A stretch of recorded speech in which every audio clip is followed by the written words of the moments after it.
अस्सलाम वालेकुम। Programme night addition में खुशामदीद। नाजरीन, पाकिस्तान में आजकल ज़रा सी भी सियासी बसीरत रखने वाले किसी भी शख्स के जहन में एक ही सवाल ये गर्दिश कर रहा है कि आखिर नवाज शरीफ का सियासी मुस्तकबिल क्या होगा। एक तरफ तो मियाँ नवाज शरीफ बार बार ये बयान देते दिखाई देते हैं कि मुझे सब मालूम है लेकिन खामोश हूँ। अब तो अवाम भी मियाँ साहब की इस खामोशी से उकता चुके हैं कि आखिर इतना कुछ कहने के बावजूद भी अभी तक मियाँ साहब खामोश हैं, तो आखिर जब बोलेंगे तो फिर क्या तूफान बर्पा करेंगे और क्या किस किस्म के इंकशाफात करेंगे। जबकि अवाम के जहनों में ये बात भी है कि क्या ये सिर्फ सियासी बयानबाजी है या इसके पीछे कुछ और भी हो सकता है। दूसरी जानिब नून लीग और तहरीक इंसाफ में दोनों में शायद अब कोई सियासी मौजू बाकी नहीं रहा जिस पर वो जंग कर सकें, इसीलिए शायद दोनों जानिब से अब विमेन कार्ड का इस्तेमाल किया जा रहा है और अखलाकियात की धज्जियां उड़ाई जा रही हैं। सवाल ये है कि क्या तहजीब आरास्ता मुआशरे इस तरह के अखलाकी पसमानदगी का शिकार होते हैं? क्या सियासी मैदान में शुरू होने वाली ये जंग ज़ातियात पर आने के बाद मुल्क और कौम दोनों के लिए ज़्यादा ख़तरनाक साबित नहीं होगी? और अहम सवाल तो ये भी है कि क्या अवामी मसाइल सियासी जमातों की लिस्ट में शामिल नहीं जो इस तरह से ज़ातियात पर हमले करके सिर्फ कीचड़ उछाला जा रहा है। दूसरी जानिब हम बात करेंगे कि मुलाजमत के वक्त अवाम की खिदमत का हल्फ उठाने वाले डॉक्टर्स अवाम के लिए वबाल जान बन गए हैं। अनपढ़ जो पढ़े लिखे डॉक्टर्स को किसी अनपढ़ सियासी कारकुन के तमाम वो गुराते हैं जिससे वो तमाम मामलात को उलझा सकता है। सवाल यह है कि पाकिस्तान की अवाम का कोई पुरसाने हाल नहीं है। क्या आम अवाम सिर्फ दूसरे तबकात की जानिब से इस्तेमाल होने को रह गई है? क्या उनके हुकूक की बात करने को कोई नहीं? इस पर भी प्रोग्राम में हम बात करेंगे। प्रोग्राम में मेरे साथ डॉक्टर शाहिद मसूद साहब हैं इस्लामाबाद से, कराची से ज़फ़र हिलाली साहब हैं। बहुत शुक्रिया आप लोगों का। डॉक्टर साहब आपसे शुरू करती हूँ। डॉक्टर साहब, 3 साल पहले भी अगस्त का महीना था जब इमरान खान धांधली के खिलाफ लॉन्ग मार्च को लाहौर से लेकर इस्लामाबाद की जानिब रवां दवा हुए थे और एक ही मुतालिबा था कि नवाज शरीफ साहब इस्तीफ़ा दें। महीना आज भी अगस्त का है। फ़र्क सिर्फ इतना है कि आज नवाज शरीफ साहब खुद अपनी नाअहली का सर्टिफिकेट लेकर इस्लामाबाद से लाहौर आ रहे हैं। आज हम कुछ इस पर भी डिस्कस कर लें कि इनकी क्रेडिट पर आप क्या समझते हैं कि ऐसी क्या चीज़ें हैं नवाज शरीफ साहब के क्रेडिट पर, ऐसे कौन से काम हैं जो वो अवामी अदालत से रुजू करना चाह रहे हैं? एक बड़े कारवां के साथ लाहौर आएंगे वो बुध को कि वो अवाम की अदालत से सुरखरू हो सके।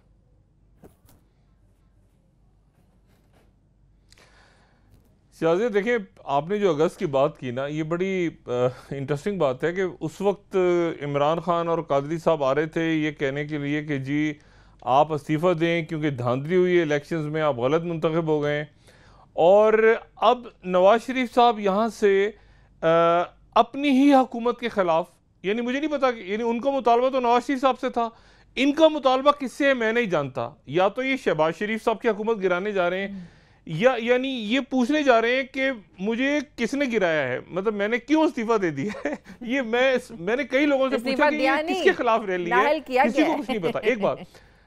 अच्छा दूसरी बात मैं आपको शायद बताऊं, आप शायद आपको याद हो, हिलाली साहब को तो जरूर याद होगा, पीटीवी का ड्रामा एक आया करता था, उसमें जबरदस्त एक डायलॉग होता था, अब मैं बोलूं कि ना बोलूं, तो लोग कहते थे बोलो बोलो।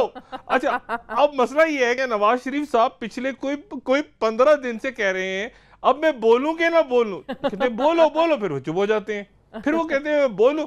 तो मसला ये, मुझे आप यकीन करें, मुझे नहीं पता मियां साहब ने क्या बोलना है क्या नहीं बोलना। इस्लामाबाद में मैं आपको सिर्फ एक खबर बताऊं, बड़े मजेदार।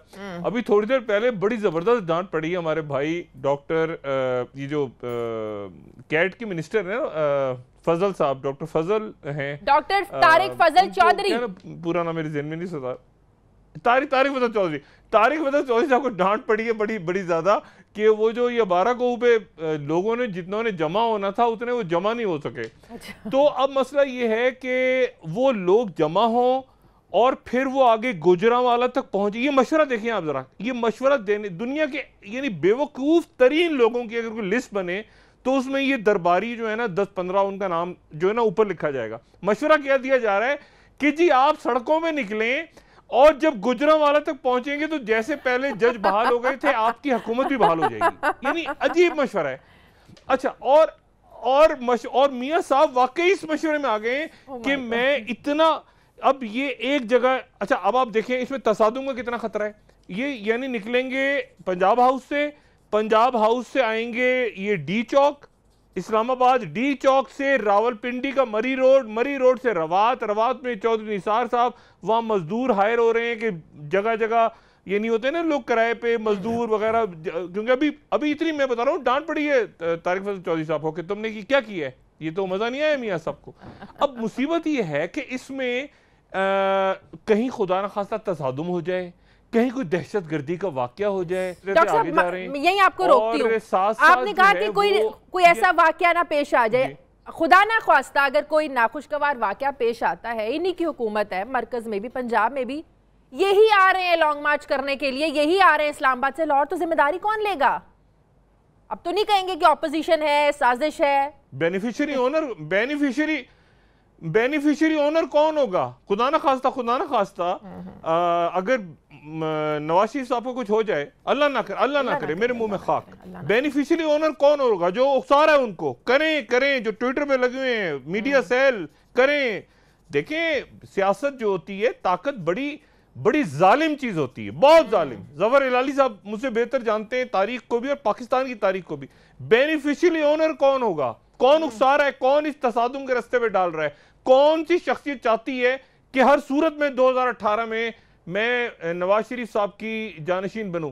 और अभी मैं आपको ये बताऊं, ये जो आयशा वाली बात हुई है, इसके ऊपर इस्लामाबाद में जो मियां नवाज शरीफ साहब के अहले खाना है और उनकी जो यानी जो उनका ग्रुप है, वो खुशियां मना रहा है इस बात पे कि हमजा शहबाज वहां जबरदस्त हो गए हैं। क्योंकि वो तो देखिए ना, हमजा शहबाज, आपने देखा राना सनाउल्लाह ने एक रस्मी सा बयान दिया, आपने देखा कोई हनीफ अब्बासी साहब, कोई साद रफीक, कोई और शख्स हमजा शहबाज की हमायत में निकला हो? बिल्कुल। ये ऐसे इतना तल्ख इनके आपस में खानदान के अंदर रिफ्ट है कि कोई हमजा शहबाज के लिए आया ही नहीं बात करने, और ये खुश हो रहे हैं। और उस दिन जब वो आयशा गिलाली का मसला था तो पूरी हुकूमत आगे चल के बात करेंगे कि आयशा गुलाली के बाद एक और शख्सियत सामने आ गई, हम अगले चंक में जाकर बात करेंगे। जफर इलाली साहब, अभी जो डॉक्टर साहब बात करें कि कोई है जो इनको उकसा रहा है कि नहीं इसी रास्ते पर चलना है, तो लगता है कि वही उकसा रहा है जो वज़ीर आज़म हाउस में सोशल मीडिया को चलाया करता था। समझ ही गए होंगे आप। जी हाँ, डॉक्टर साहब ने जो कहा है एक इंटरप्रिटेशन है और मेरे ख्याल में मुनासिब है, ये लोगों का भी ये सोच है। मैं कुछ और तरीके से कहना चाहता हूँ कि नवाज़ शरीफ साहब का खेल क्या है, उनका गेम क्या है। हम सबे पता है कि उनका गेम और खेल ये है कि वो बताएं दुनिया को, ना सिर्फ हमारे मुल्क को, कि भाई उनके पीछे वही है जो इस्टेब्लिशमेंट जो उनका हर वक्त उनके पीछे लगा होता है। और वो समझते हैं कि अगर वो कहेंगे कि इस्टेब्लिशमेंट मेरे ख़िलाफ़ है तो लोग कहेंगे कि बड़ी अच्छी बात है, हाँ देखो इसके साथ फिर ज्यादती हो रही है। एक्चुअली शाजिया, लोग मेरे तरह हम इतने खुश हैं कि अगर इस्टेब्लिशमेंट ने नहीं किया तो खुदा करे वो करते, और अगर किया तो हमारे तारीफ़ उनको जाएगी, हमारा दाद हम उनको देते हैं कि उन्होंने ये काम किया जो सिविलियन ब्यूरोक्रेट्स अकेले बैठ के कभी नहीं कर सकते। और मैं एक सिविलियन ब्यूरोक्रेट था और मैं आपको बता सकता हूँ, without the banking, without moral support जो JIT ने किया है कभी नहीं होता। तो हम तो शुक्र करना चाहिए कि ऐसा सपोर्ट मिला और एक आदमी जो इतने सारे पैसे, मनी लॉन्ड्रिंग, फोर्जरी और हर किस्म की, वो पकड़ा गया। He has been revealed. अब वो बात कर रहे हैं सबके सामने जाके, जैसे आपने सुना है कि अगामा और 10,000 दिरहम और ये वो। एक तो बात सीधी सादी बात है कि एक और नौकरी तो सकती है ना। अगर प्राइम मिनिस्टर 2 नौकरियां कर रहे हैं तो इसके माने सुबह मैं फॉरेन ऑफिस जाता था और शाम को मैं जर्नलिज्म करने लग जाता था। सब 2 काम अगर करने लग गए तो ये बात नहीं बनेगी। मगर एक्चुअली ये बात बिल्कुल नहीं है। एक्चुअल बात क्या है, और हमें अवाम को इस पे फोकस करना चाहिए। एक्चुअल बात ये है कि उन्होंने एक्सप्लेन नहीं कर सके, नॉट टू 1 जज, नॉट टू 2 जज, नॉट टू 3 और 4, बट 5 जजेस ने कहा है कि ये फ्रॉडिया है। He has committed fraud। ये देखिए लोगों को कहते हैं कि मुझे पता ही नहीं। नहीं, यस, फ्रॉड, कनिंग, सोजरी। और आपको मैं अब 2 वाकया बताता हूं इनके जो आज छपे हैं। शुक्र है कि छप गए, कि हम जब कहें तो लोग नहीं कहेंगे क्या सबूत क्या सबूत, छप गए। Chapter and verse. एक, उन्होंने जब कावस जी को बुला के कहा गवर्नर बनो सिंध, तो कावस जी ने कहा मेरे को सूट नहीं करता, मैं नहीं बनना चाहता। 99 की बात है। तो उन्होंने कहा, शहबाज शरीफ साहब उधर थे, और शहबाज शरीफ साहब का आपके कंपनीज नहीं है कावस जी साहब, आपके शिपिंग? उसने कहा हाँ। कहते हैं हम आपको लोन दिला देंगे किसी बैंक के। तो कावस जी ने कहा लोन तो मुझे मिल जाएगा थैंक्स टू यू, मगर मैं वापस कैसे दूंगा? तो कहा कौन पूछेगा तुम्हें वापस देना? इमेजिन, कौन पूछेगा तुम्हें कि तुम्हें ये लोन को वापस देना हो? और ये किसके सामने कहा? फ़खर इमाम के सामने कहा, और वो उनकी वाइफ आबिदा हुसैन के सामने कहा। एक बात देखिए इनका दिमाग कैसा चलता है। 1993 में इन्होंने 6 लाख पाउंड के लिए एक हेलीकॉप्टर लिया। सन 2000 जुलाई 2000 में इन्होंने टैक्स नहीं दिया, तो जो अकाउंटेबिलिटी कोर्ट है इनको 14 साल का सजा दिया। तो जब ये निकल रहे थे कोर्ट से, किसी ने पूछा ये आपको अफसोस नहीं हो रहा है कि आपने इस पे टैक्स नहीं दिए? इनका जवाब क्या था? कहता ये सब पैसे जो थे जिसका मैंने हेलीकॉप्टर लिया वो मेरे पैसे थे ही। इनके दिमाग में टैक्स तो है ही नहीं। सही। तो मैं समझ सकता हूं कि क्यों ये समझते हैं कि ये विक्टिम है। टैक्स तो कोई नहीं। ब्रेक लेने दें, ब्रेक के बाद वापस आएंगे तो बात करेंगे कि कल आज़म ने कहा था कि मुझे पता है ये फैसला कहां से आया, और आज उन्होंने कह दिया कि मुझे ये भी पता है कि मेरे साथ क्या होने वाला है। आखिर प्राइम मिनिस्टर साबिक वज़ीर आज़म नवाज शरीफ को किस किस्म का खौफ तंग कर रहा है, इस पर भी बात करेंगे एक छोटे से वक्त के बाद।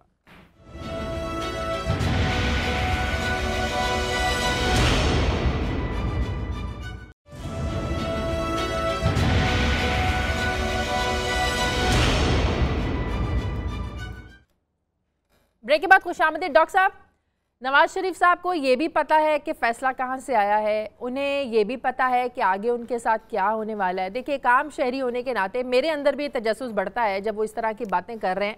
ये किस तरह की अभाम पैदा करने की कोशिश की जा रही है, ये किस तरह के हालात का इंदिया देने की कोशिश की जा रही है कि आने वाले दिनों में आखिर ऐसा क्या होने वाला है, किस किस्म के इशारे आएंगे?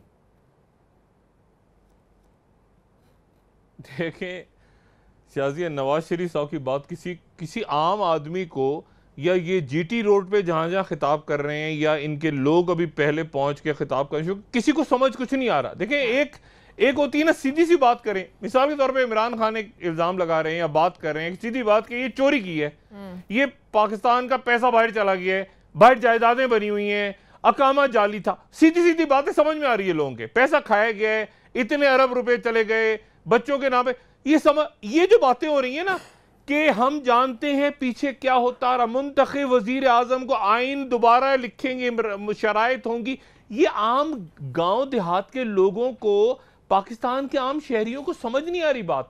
वो एक सवाल का जवाब चाहते हैं कि क्या चोरी की है या नहीं की, लूट मार इस मुल्क में हुई है नहीं हुई। अब हम जानते हैं कि वजीर आजम हुसैन शहीद सोहरावर्दी के साथ और लियाकत, ये किसी को समझ नहीं आ रही। कई लोग पूछ रहे हैं कि यार ये वो क्या हुआ, वो चोरी साबित हो गई नहीं हुई। वो तो असल बात अपनी जगह पे रह गई है, और ये दूसरी बात जो है ये सामने आ गई।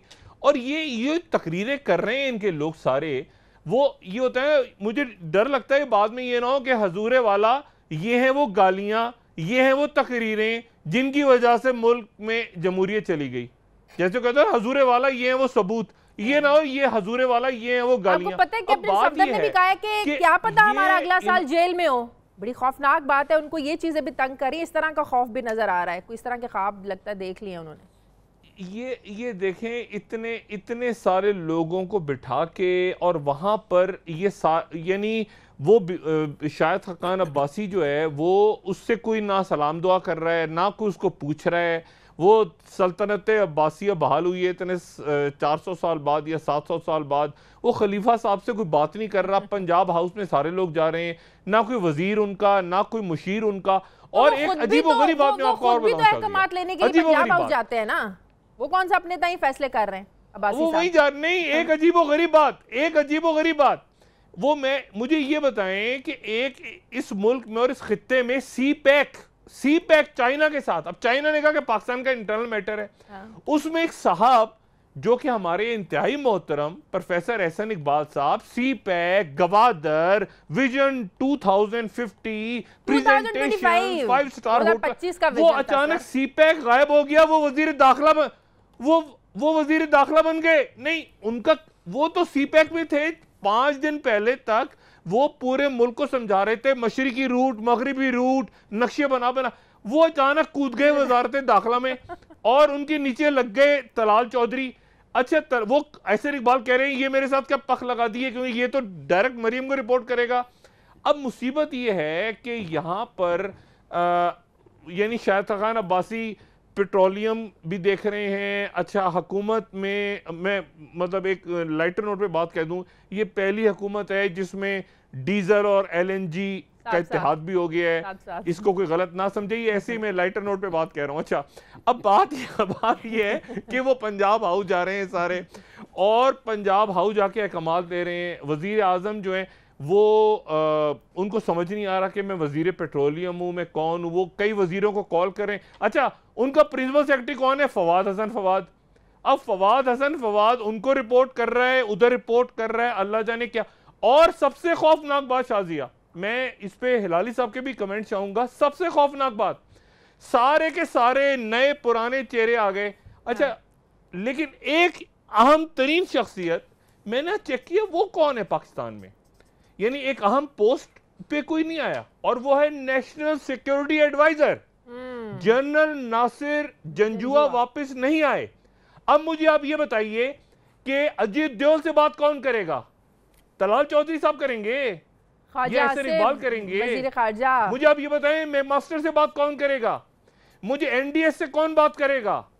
ये खत्ते के हालात देखें और आप इनके यहाँ पे हरकतें देखें क्या कर रहे हैं। सही, बिल्कुल सही। शेर आएगा, शेर दोबारा आएगा, शेर फिर पैदा होगा, शेर आसमान से गिरेगा, बिल्कुल सही बातें कर। लेकिन इसके बाद ज़फ़र हिलाली साहब, हम ख्वाजा आसिफ साहब की तो कैपेसिटी भी जानना चाहते हैं ना। देखें, भारत के साथ हमारे अपने मामलात हैं, सीज़ फायर की मुसलसल सरहदों पर खिलाफ वर्जी हो रही है, अमेरिका के साथ हमारे ताल्लुकात है जो हमेशा से डू मोर का मुतालबा करता है, अफगानिस्तान से अच्छे ताल्लुकात के हम ख्वाहिशमंद हैं इस खत्ते के अमन के लिए। ख्वाजा आसिफ में क्या ये सारी कैपेसिटीज़ हैं? वज़ीर ख़ारजा उन्हें बना दिया गया है। इस्टेब्लिशमेंट के बारे में जो बातें करते रहे, मैं जाना नहीं चाहती, उनमें रिकॉर्ड पर है सब कुछ, उनके किस तरह के ताल्लुकात हैं। क्या ये जो ओहदा है, क्या ये आपको लगता है ये मेरिट पर दिया गया है वज़ीर ख़ारजा का? बिल्कुल मेरिट पे नहीं दिया गया है। इनकी ओनली क्वालिफिकेशन ये है कि उनके कोट्स जो हैं, वो सूट जो हैं, वो कोट जो भी है वो ठीक ठाक कट उनका ठीक है। उसके अलावा इनमें एक क्वालिटी भी नहीं है कि ये डिप्लोमेसी में कंडक्ट करें। और जो डॉक्टर साहब कह रहे थे कि हमारा नेशनल सिक्योरिटी एडवाइज़र, एक्चुअली शायद दुवाली बन गया है हमारा नेशनल सिक्योरिटी एडवाइज़र, तो शायद नेशनल सिक्योरिटी एडवाइज़र की ज़रूरत ही नहीं है। मैं तो समझता हूँ कि ऐसे मौके पे वो जो बॉक्स नंबर 10 है, बॉक्स नंबर 10 के बारे में ऐसे अफवाहें निकल रहे हैं और छप के निकल रहे हैं कि मेरा अपना ख्याल ये है कि अब नेशनल सिक्योरिटी तो कुछ रहा ही नहीं है, तो उसका क्या, what is the need for a national security adviser.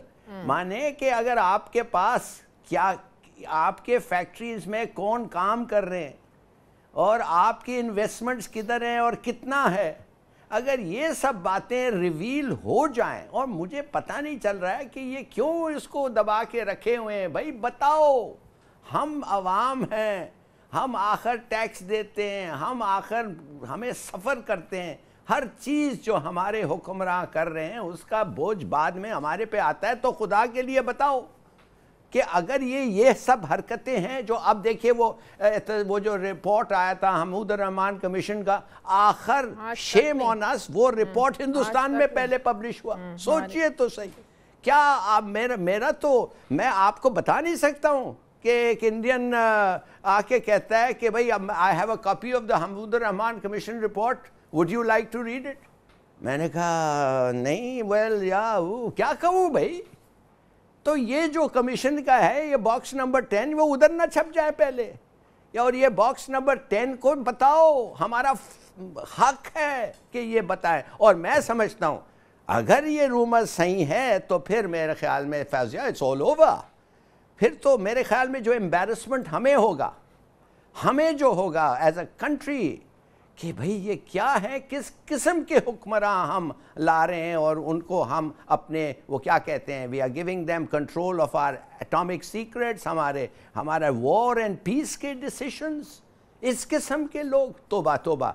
तो शायद ये वजह है कि वो नहीं बताएं, मगर मेरे ख्याल में एक ना एक दिन वो निकलेगा और हमें तैयार होना चाहिए। फिर हमारे क्या फीलिंग्स होंगे उस वक्त। ठीक है, मुझे तो ब्रेक पता नहीं ये ख्वाजा आसिफ का अगर मैं कंक्लूड करूं, एक चीज दुनिया में कभी सुना, दुनिया में, यानी ये हिलाली साहब, दुनिया में आपने सुना कि हुकूमत चली जाए, ओबामा ना हो प्रेसिडेंट या प्यूटन ना हो प्रेसिडेंट, या इंडिया में, और वो कहें कि मेरे सीने में बड़े राज हैं, मैं बताना चाहता हूं, आपने सुना, या आपने कहीं दुनिया में सुना कि फॉरेन मिनिस्टर ये कह रहा हो कि हमारी, आपको पता है, हमारे खिलाफ साजिश? यानी ये कितने अहम ओहदों पे हमने तमाशा बना लिया अपने मुल्क को, और ये सिक्योरिटी रिस्क है। यानी ये बात करना ही अजीबोगरीब बात है, अजीबोगरीब बात है। सही, ठीक है, यानी मुझे ब्रेक लेने दें, ब्रेक के बाद वापस आएंगे।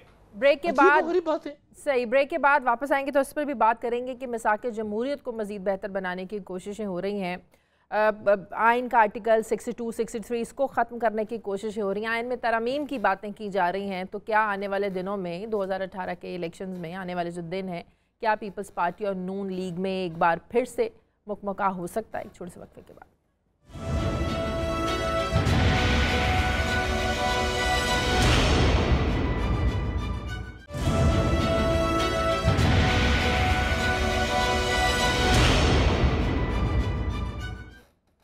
ब्रेक के बाद खुशामदीद। डॉक्टर साहब, आपके पास क्या खबरें हैं कि क्या वाकई एक बार फिर से मिसाक जमहूरियत की आड़ लेकर अवाम को बेवकूफ़ बनाने की कोशिश जो है ना वो शुरू कर दी गई है? आइन में तरमीम की बातें हो रही हैं, 62, 63 को ख़त्म करने की बातें हो रही हैं। क्या नून लीग और पीपल्स पार्टी आइंदा आने वाले दिनों में क्या फिर मिसाक जमहूरियत पर इकट्ठे होते हुए नजर आएंगे? बिल्कुल बिल्कुल बिल्कुल, मैंने ये मेरे पास खबर है, ये राब्ता हुआ है पिछले 72 घंटों में, और 2-3 दिनों में जब कैबिनेट बन रही थी तो जरदारी साहब ने शिकवा किया है नवाज शरीफ साहब से। ज़ाहिर है पहले तो चैनल था इसाक डार का, वो तो दबरदूज हो गया, साइड पे पड़ा हुआ है। दूसरा चैनल खुला है, उसमें उन्होंने कहा है कि जी वो जब मैं प्रॉब्लम में आया था तो तुमने मुझे साइड पे फेंक दिया था, जब मैंने ईंटों से ईंटों वाली तकरीर की थी तो तुम गायब हो जाते हो। तो उन्होंने नाराज़गी का इज़हार किया। तो उसके बाद फिर ये मिसाक जमहूरियत का लफ्ज़ कल नवाज शरीफ साहब ने जो गुफ्तगू थी उसमें इस्तेमाल किया, लेकिन जरदारी साहब की तरफ से कंडीशन आई है कि तुम मेरा नाम लेके नहीं कहो, रिक्वेस्ट करो कि आसिफ जरदारी साहब मेरी मदद करें, तो फिर मैं उसके बाद सोचूंगा कि 62-63 क्या, क्योंकि नवाज शरीफ साहब ये कह रहे हैं कि अगला नंबर तुम्हारा लगा हुआ है, और ये जरदारी साहब को पता है अच्छी तरह कि सिंध में किसी भी वक्त 8, 10, 15, 20 लोग जो है वो उठा लिए जाएंगे अगले 15-20 दिन में। ये उनको जरदारी साहब को अंदाजा है। अब मसला ये है कि क्या ये कर पाते हैं, क्या ये होगा, क्या कौम कबूल करेगी? देखिए हमारी नई नस्ल, बच्चे देखें सड़कों पे, बच्चियां, लोग वो पाकिस्तान के झंडे लहराने में 14 अगस्त की तैयारियों, यानी मुझे तो ये लग रहा है कि उस दिन ऐसा ना हो कि ये अंडे टमाटर कम पड़ जाएं, यानी लोग इनको नहीं देखना चाहते। और मैं किसी एक पार्टी की कोई लोग, मैं वो बदमाशी का लफ्ज़ इस्तेमाल करता हूँ ना, लोग इनसे बेजार हो चुके हैं। लोग चाहते हैं कि ये जाएं, इनकी जगह अच्छे पढ़े लिखे लोग इस मुल्क की क़यादत करें, इन्हीं पार्टियों में से करें बेशक, लेकिन वो दरबारी और खुशामदी ना हो, जराइम पेशा अफराद ना हो, वो कनकट्टा, सरफट्टा और ये मनी लॉन्ड्रर, चोर और डाकू ये ना हो। बात यह है सारी कि ये चाहते हैं कि जाते जाते हम पूरी रियासत को ही हम, यानी हम हैं तो मुल्क है, हम नहीं है तो मुल्क नहीं। भाई इन्होंने जाना है जेल, इनसे पहले भी मुल्क था और इनके बाद इंशाल्लाह और अच्छा होगा। ये अपनी होते ना, अपनी मौत खुद मर रहे हैं और ये लोगों के सामने जरील होते हुए जा रहे हैं। यानी इनकी सारी की सारी जो इनका एक बना हुआ था ना, इन्होंने अपने इर्द गिर्द बनाया हुआ था, बड़े शरीफ नेक पर अवामी हमायत, अवामी, इनके हाथ से हुकूमत अभी तो नहीं गई ना। हुकूमत अभी तो बैठी हुई है, सारे पब्लिक का पैसा खर्च हो रहा है। जरा हुकूमत चली जाए, उसके बाद आप देखें ये जीटी रोड पे निकले, वहां पूछते हैं अच्छा मिजाज क्या है, मैं आपको बताऊं ना क्या मिजाज है। वो कहते हैं केड़ा आ रही है जी, वो कहते हैं मलिक गफूर, ओ जिंदाबाद मलिक गफूर जिंदाबाद। अच्छा केड़ा आ रही है जी, ओ मलिक जमील, ओ मलिक जमील जिंदाबाद, ओ मलिक जमील। ये क्राउड है। अब इस क्राउड में आप जरा हुकूमत लें इनके हाथों से, और 2-4 आप ये इलाके के थानेदार चेंज करें और इनकी पंजाब, उसके बाद देखें कितने लोग निकलते हैं जीटी रोड पे। ये किस दुनिया में रहते हैं। और मियां नवाज शरीफ साहब भूल गए जब वो उतरे थे एयरपोर्ट पे, और कितने लोग आए थे और रात को खुद गिरफ्तारियां दे दी थी, और बेगम साहिबा निकली थी, इनके लिए इनके लोग घरों पे अरेस्ट हो गए थे। लेकिन ये देखें, ये खुद नहीं बोल रहे, ताकत बोल रही है, पैसा और तकब्बुर बोल रहा है, और ये एक का नहीं, बाकी सारे सियासतदान। और ऐसे में वाकई शायद हिलाली साहब इंतजार है आसिफ जरदारी की हेल्प का।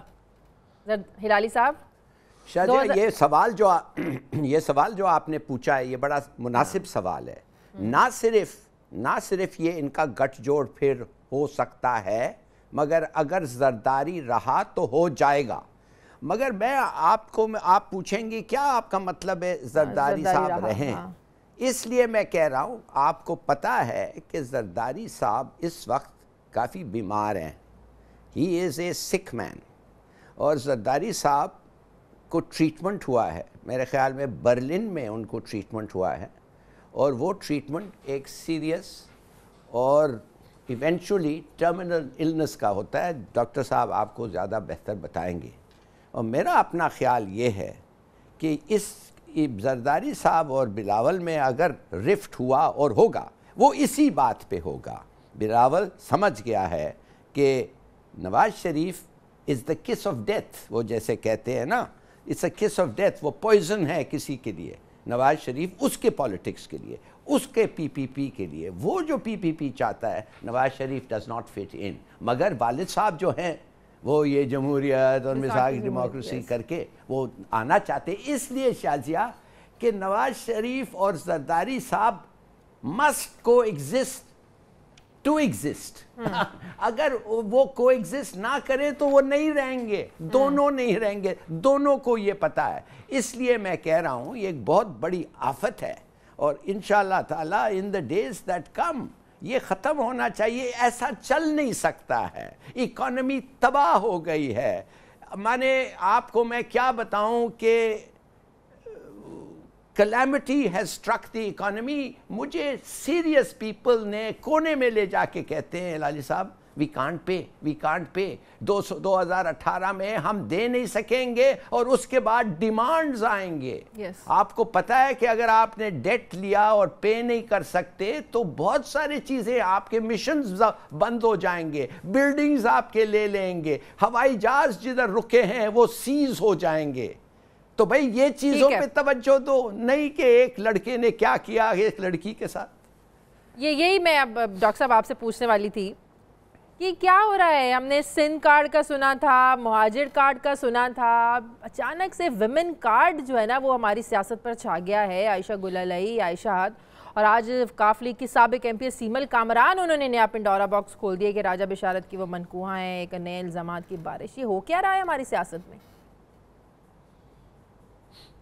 वैसे मैं एक थोड़ी सी बात बता दूं, एक तो जरदारी साहब की सेहत के हवाले से परेशान कर दिया ज़फ़र हिलाली साहब ने, और हम भी ज़ाहिर है लोग परेशान हैं कि अल्लाह ताला उनको सेहत है, और उनको है हार्ट का प्रॉब्लम, उनको है, उनको और प्रॉब्लम्स भी हैं। लेकिन अभी ताज़ा तरीन इतला ये है, ज़फ़र हिलाली साहब इतने भी बीमार नहीं है, उनकी एक कॉस्मेटिक सर्जरी हुई है 2-4 रोज़ पहले दुबई में, और अब आप जब दोबारा जरदारी साहब को देखेंगे तो आपको बड़े तरोताज़ा नजर आएंगे। तो इतनी भी कोई वो कॉस्मेटिक सर्जरी जो है वो बड़े अच्छे, बड़े तरोताज़ा, आपको बड़ी डिफरेंट पर्सनैलिटी नजर आएंगे जरदारी साहब। तो बीमारी उनकी अपनी जगह है, लेकिन वो कॉस्मेटिक सर्जरी जो है वो अपनी जगह है। तो एक बात ये, दूसरी बात ये शाजिया, और आप देखेंगे आपको बड़े बड़े ज़बरदस्त नजर आएंगे। अच्छा, वही कॉस्मेटिक सर्जरी जो शरीफ मियाँ नवाज शरीफ और शहबाज शरीफ साहब ने करवाई कुछ अर्से पहले, अच्छा कुछ साल पहले। अच्छा, बहरहाल अब बात यह है कि जो ये ख़वातीन का आना है, ये तो बड़ा जुल्म है। और आप यकीन करें कि इसके काश, मतलब मैं सोच रहा था बेनज़ीर भुट्टो साहब ऐसा सियासत में होती तो किस कदर सख्ती के साथ वो इसके ऊपर रिएक्ट करती और इसके ऊपर बयान देती। ये एक बहुत ही, इसको मैं कहता हूँ डिपार्टमेंट ऑफ डर्टी ट्रिक्स इन्होंने खोला है, और ये अजीब तमाशा हुआ है। यानी वो पहले वो आयशा साहब आई, फिर उसके बाद हनीफ अब्बासी साहब ने कहा कि अभी तो रेहाम खान साहिबा की किताब आनी है। अच्छा, वो किताब शायद आनी थी, नहीं आनी थी, रेहाम खान साहिबा ने खुद उसकी रहनुमाई करनी थी किताब की, वो रहनुमाई कर गए हनीफ अब्बासी साहब। फिर रेहाम खान साहिबा आ गई, उन्होंने आज कह दिया कि मेरी कौन सी, ये मेरा कोई ताल्लुक नहीं है, वो गड़बड़ हो गई। फिर वो आयशा जो है वो कई साल से वो आ गई बीच में, उस पर ये जो मियां नवाज शरीफ साहब का ख़ानदान है वो खुश हो रहा है। ये गलत है, ये ज़्यादती है। देखें, ख़वातीन तो हमारे मुल्क, हम तो प्राउड है इस बात पे कि दुनिया की पहली मुसलमान वजीर आजम पाकिस्तान से मुंतखब हुई थी, और हमारे यहाँ बड़ी कदर रही है। यानी फातिमा जिना को देख लें या राना लियाकत अली खान को देखें, आगे आगे हर जगह, यानी कोई एक ऐसा शोबा नहीं है। मीडिया में आप हैं और बहुत सारी शख्सियात हैं, सियासत में हैं, एयरफोर्स में, पुलिस में, बैंकों में आप जाएं, हर जगह हर जगह। और टीचर्स आप देखें, ये इतनी घटिया हरकत हमारे हुक्मरान और बदमाशिया की है कि खवातीन को लाते हैं, और ये अपना जो इनका असल चेहरा है ना वो अपना अया करते हैं।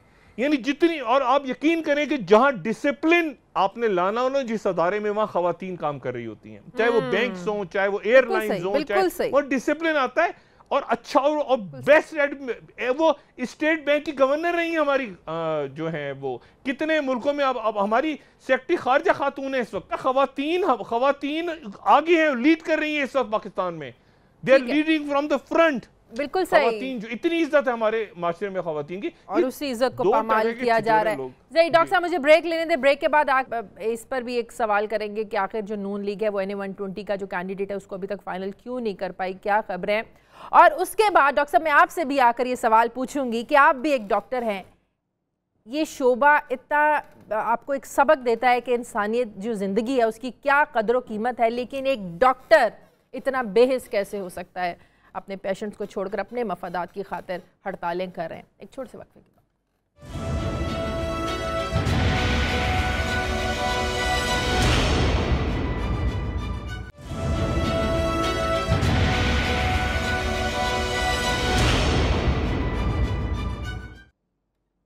ब्रेक के बाद खुशामदीद। इससे पहले कि हम डॉक्टर्स वाले इशू पे जाएं, हिलाली साहब आपको क्या लगता है कि नून लीग अभी तक NA-120 में अपना कैंडिडेट फाइनल क्यों नहीं कर पाई है? क्या वजूहत हो सकती हैं इसके पीछे, जबकि PTI की जो कैंडिडेट है वो भरपूर तरीके से अपनी जो मुहिम है, अपनी जो कैंपेन है उसको चलाने में मसरूफ़ है? शादिया, मेरे ख़्याल में इसलिए कि अभी तक वो फ़ैसला नहीं हुआ है ना कि क्या शहबाज शरीफ को सेंटर में प्रोविंस में रहेगा कि सेंटर जाएगा। और अगर वो सेंटर में जाए तो इंडीड क्या हमज़ा आएगा या सक्सेसर मरियम का अपॉइंटी आएगा, ये सब बातें तो अब हो रहे हैं। मगर मैं समझता हूँ कि 2-3 चीज़ें जल्दी से मैं कह दूँ। पहली बात तो ये है कि 51,000 वोट्स यास्मीन बीबी ने लिया था लास्ट इलेक्शन में शादिया, और अगर इस वक्त बायोमेट्रिक सिस्टम इंस्टॉल हो जाए तो ये जो कॉन्टेस्ट है ये बड़ा क्लोज होगा।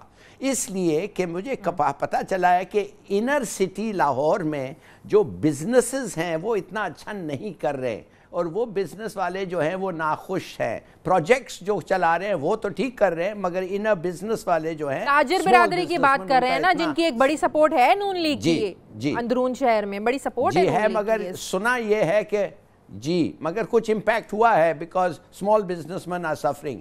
दूसरी बात यह है कि इस वक्त जैसे हम बात कर रहे हैं 1,30,00,000 का प्रोजेक्ट तो उधर चल रहा है उसी कंस्टिट्यूंसी में, और 25 करोड़ मोर मनी और पैसे ईयरमार्क हुए हैं उनके लिए उस प्रोजेक्ट। वो बिल्कुल एक्चुअली शायद वो इलेक्शन लॉ के खिलाफ है।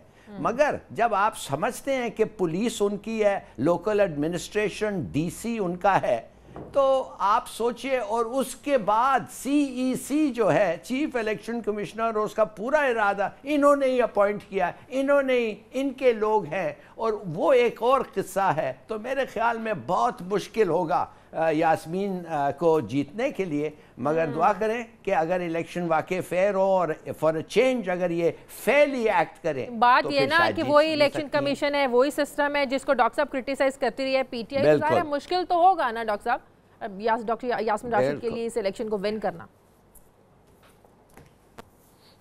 शाजिया, माजरत के साथ मुझे इस बात में बिल्कुल दिलचस्पी नहीं है कि आप मुझे पूछें कि वो दादू में वो फलाना अहमद चांडियो जीता है या सुल्तान चांडियो जीता है। मुझे कतन, मेरे लिए इस वक्त सबसे बड़ा अजाब है कि ये जो इतना बड़ा कर्जा मुल्क के सर पे डाल के ये शख्स जा रहा है, इसहाक डार नामी, लेकिन एक आम आदमी को दिलचस्पी है डॉक्टर साहब, इससे हम इनकार नहीं कर सकते। एक आम आदमी को दिलचस्पी है डॉक्टर साहब, उसके उस हल्के के लोगों को दिलचस्पी है कि साबिक वजीर आजम का हल्का है, अब कौन होगा वहां पर? एक आम आदमी रखता है इंटरेस्ट इसमें। नहीं, मगर वो देखे ना, वहां पर मरियम नवाज साहिबा आ जाए तो पता चल रेफरेंस खुल गया, हमजा शहबाज खड़े हो तो भी एक मुसीबत उनके लिए खड़ी हो गई है, वो जो स्कैंडल आ गया। अब वो चुने किसके लिए? मियां साहब खुद, मुझे बिल्कुल भी नहीं पता, और मुझे ये भी नहीं पता कि उस इलेक्शन से पहले क्या कुछ होगा। देखिए कल मैं आपको ये बता, कल शाम को ओस्लो से ताहिरुल कादरी साहब चल रहे हैं लाहौर के लिए, और वो परसों सुबह 8:10 पे लाहौर पहुंचे होंगे। इधर से मियां Nawaz Sharif by road via GT road, यानी अब मुझे तो ये भी डर लग रहा है कि वो क्या गाना था, जीटी रोड से ब्रेकां लगियां, मुझे तो डर है कि ये जीटी रोड पे ही कोई फटाना खड़ा कर दें। अच्छा, वो क्या गाना था पता नहीं। अच्छा ठीक है डॉक्टर साहब, प्रोग्राम अब मसला ये है, हाँ बोले फिर ये वहां से वो आ रहे हैं, यहाँ से ये झगड़ा, गालियां देते हुए अदारों को, ये जब ये अदारों को गालियां देते हुए जा रहे हैं तो इलेक्शन कमीशन तो घर की बांधी है। ये तो इन्होंने तो अदालत और फौज को नहीं छोड़ा हुआ, तो पूरे मुल्क को पूरे ऐसी तैसी इन्होंने रियासत की फेर दी है। लोगों को होगी दिलचस्पी NA 120 की, मैं उससे पहले हालात तो देखें क्या क्रिएट कर रहे हैं मुल्क में। सही, ठीक है। अच्छा डॉक्टर साहब, आप खुद एक डॉक्टर हैं, आप ज़्यादा बेहतर तौर पर ये बता सकते हैं कि पढ़े लिखे यंग डॉक्टर जब मुलाजमत हासिल करते हैं तो वादे करते हैं, एग्रीमेंट होते हैं कि हर सूरत में, हर हालात में इनकी फर्स्ट प्रायोरिटी होगी अपना पेशेंट, उसकी ज़िंदगी, उसके बाद अपने ज़ाती मफादात या इनके मुतालिबात। ठीक है, आप मुतालिबात करें, मुतालिबात सामने रखना नाजायज़ नहीं है, लेकिन उन मुतालिबात को इस तरीके से मनवाना नाजायज़ ज़रूर है। आप मुझे बताएं, एक डॉक्टर इतना बेहस कैसे हो सकता है हड़तालें करके, पेशेंट्स को इस तरह बेयारो मददगार छोड़ के कि पेशेंट्स मर रहे हैं और इन लोगों को कोई परवाह नहीं है? जैसे मैं आप यहाँ अगर आपके पास चंद लम्हात तो मैं एक इतराफ़ी जुर्म करने लगा हूँ, और वो पहली दफ़ा जो डॉक्टर्स फोरम कराची और पाकिस्तान के एक लेवल पे मैं बड़ा मरकज़ी ओहदेदार रहा हूँ, और ये जब यंग डॉक्टर्स हम लोग हाउस जॉब करके निकले, उस वक्त एक प्रॉब्लम्स होती थी कि जो तनख्वाहें कम है हमारी, बढ़नी चाहिए, और हम स्ट्राइक्स में शामिल हो जाते थे। मैं अल्लाह से माफ़ी मांगता हूँ कि मैं उस वक्त उन हड़तालों के अंदर हमने भी अपने वार्ड छोड़ दिए, और ऐसा होता था कि दूर दूर से लोग आए होते थे, लेकिन वो सारे नारे लग रहे होते थे और हम उसमें बह जाते थे। और मैं माफ़ी अल्लाह ताला से मांगता हूँ कि अगर उस वक्त किसी के दिल से कोई बदुआ निकली हो, कोई आह निकली हो, अल्लाह ताला माफ़ करे और वो भी माफ़ करें। ये इतना गलत है, तनख्वाह हो ना हो। देखें, पुलिस, डॉक्टर्स, फौज के लोग, ये जो लाजमी सर्विसेज के लोग हैं ना, फायर ब्रिगेड्स, ये वो लोग हैं, नर्सेज, ये वो लोग हैं कि जो मर्जी हो इनको हड़ताल नहीं करनी चाहिए, इनको हड़ताल नहीं करनी चाहिए। देखिए, इंसानियत, ये तनख्वाहें वनख्वाहें, ये तो सारा दुनिया का खेल है। किसी एक की बदुआ लग जाए, आह लग जाए, किसी की जान चली जाए, तो कौन से वो दूर से आए, वो देख रहे हैं आके, वो बैठे हुए लाइनों में लगा के। तो मेरी तो ये गुजारिश है, और मैंने खुद कहा कि मैं एक जमाने में खुद हिस्सा रहा कि हम हड़ताल पे सब डॉक्टर चले गए, और हम कई दफा होता था कि हम देखते थे और हम खत्म कर देते थे। बिल्कुल, और मैं बताऊं, और मेरी सब अपने जूनियर कोलीग से ये गुजारिश है कि आप पैसे के लिए, अगर पैसा अपनी जगह ठीक है, मुतालबात और हजार तरीके हैं, आप एहतजाज करें, जुलूस निकालें, लेकिन मरीजों, खुदा का वास्ता, मरीजों की किसी की बदुआ ना लगे, किसी उनके साथ ज्यादती ना करें, उनके साथ ज्यादती ना करें। ये मैं हाथ जोड़ के अपने यंग डॉक्टर से डॉक्टर साहब, ये मैं डॉक्टर साहब से इस हद तक ज़रूर अग्री करता हूँ कि इमरजेंसी सर्विसेज रहने चाहिए, और साथ साथ मैं कहूँगा एक कानून होना चाहिए। जैसे मिसाल के तौर पे मार्शल लॉ में आप इस्तीफ़ा नहीं दे के जा सकते हैं, एक कानून होना चाहिए कि प्राइवेट डॉक्टर्स या आर्मी डॉक्टर्स जो भी हो, दे विल बी समन्ड, उनको बुलाया जाएगा और वो इन लोगों के जगह में एक्ट करेंगे, इसलिए कि जो मरीज़ आता है उनका फ़र्ज़ है और उसका हक है कि उसको ट्रीटमेंट मिले। बट हैविंग सेड दिस, मैं आपको डॉक्टर साहब मैंने इनसे बात भी की है। आपको मैं सिर्फ ये बताना चाहता हूँ और आप बड़े अफसोस से कहेंगे, एक बेड पे 3 पेशेंट होते हैं जी, 3 पेशेंट होते हैं एक बेड, कोई दवाई नहीं होता है, कोई दवाई नहीं होता है। माफ करिए, कल जब मैं जा रहा था इधर से बिल्कुल सही, वो बातें बिल्कुल ठीक अपनी जगह। नहीं, फेक डॉक्यूमेंट्स पे, फेक सर्टिफिकेट्स पे डॉक्टर साहब करप्ट ब्यूरोक्रेट्स रिक्रूट कर रहे हैं लोगों को। ये तो इट्स इनएक्सक्यूजेबल कि किस किस्म के ये डॉक्टर्स रिक्रूट कर रहे हैं। दूसरी बात, भाई 8-8, 10-10 साल आप आदमी को प्रमोट नहीं करते, ना कोई वैकेंसी होता है। एक आदमी, एक डॉक्टर 20,000 पेशेंट्स के लिए, खुदा के लिए कम टू ग्रिप्स। और आपको पता है डॉक्टर साहब इनका जवाब क्या है? वो बात बिल्कुल ठीक है, लेकिन इलाही साहब कोई जस्टिफिकेशन नहीं है, प्राइवेटाइज कर दो। कोई जस्टिफिकेशन नहीं है कि आपके पास इस बात का सर्टिफिकेट है कि आप लोगों की जिंदगियों से खेलते फिरें। इनके प्रॉब्लम्स अपनी जगह ठीक है, बहुत ज्यादती हो रही है इन लोगों के साथ, लेकिन कोई जस्टिफिकेशन नहीं है कि आप लोगों की जिंदगियों से इस तरह खेलते फिरे। लेकिन डॉक्टर साहब, पंजाब हुकूमत एक एक्ट अच्छा जरूर करिए, ठीक, बिल्कुल अच्छे तरीके से इनको बरतरफ किया जा रहा है, ये अच्छा एक्ट है पंजाब हुकूमत का।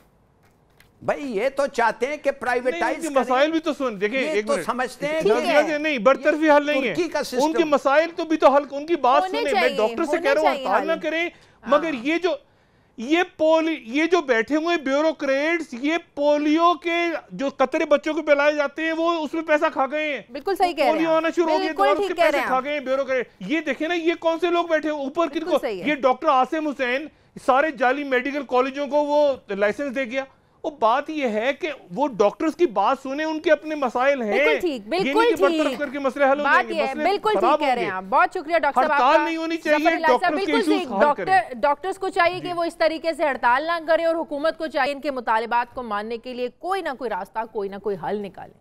बहुत शुक्रिया डॉक्टर साहब, ज़फर इलाही साहब, आपका प्रोग्राम का वक्त खत्म हो गया। नाज़रीन, प्रोग्राम के लिए आप फीडबैक देते रहिए। नाइट एडिशन से मुझे इजाजत दीजिए, अल्लाह हाफ़िज़।